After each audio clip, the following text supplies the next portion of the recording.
Friday and Sunday. In the late afternoon, the square is terrain of boys and men. The guys are everywhere, and the women few and far between.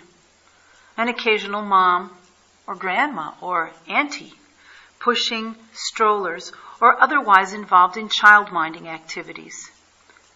And the sports. Today there was one young Asian woman who appeared on the basketball court in sneakers and sweatpants, her ponytail bobbing up and down as she joined the guys in the game. And there were many Tibetan men. The ones I spoke to cited political or religious reasons for migration.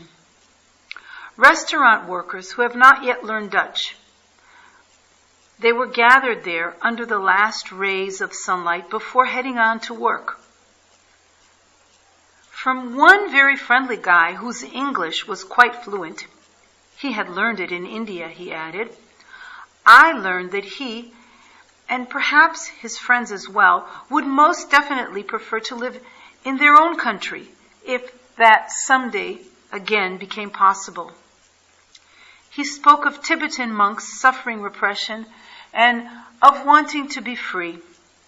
He joked with others about where, as single men I suppose, they can find wives, like good-looking Brazilian ones.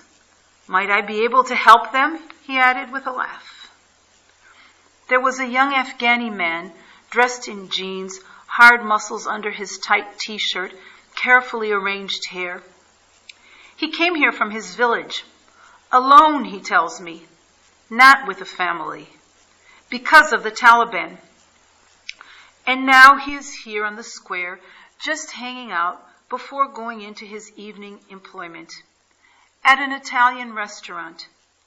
Next to him, a friend, another Afghani, younger, and a bit more meticulous in dress, avoided my gaze, my camera, my questions.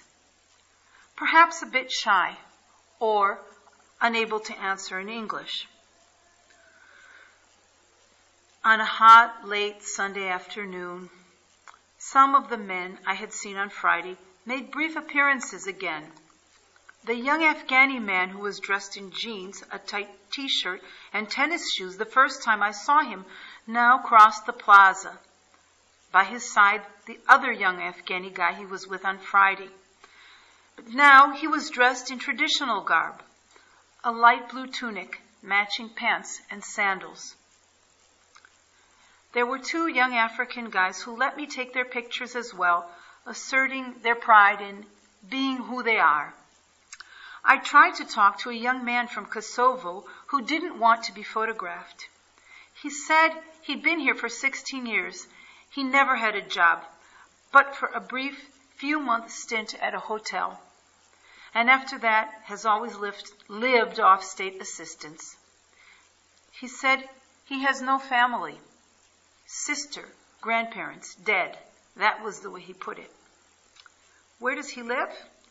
He said he has a roof over his head, but not a good one.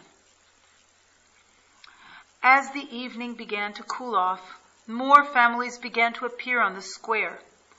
A number of Chinese families with young children who took great pleasure in catching pigeons, an African couple, others.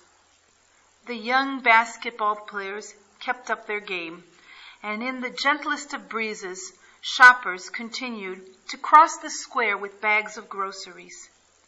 As night fell, the square had in fact become a lively, inviting place to be.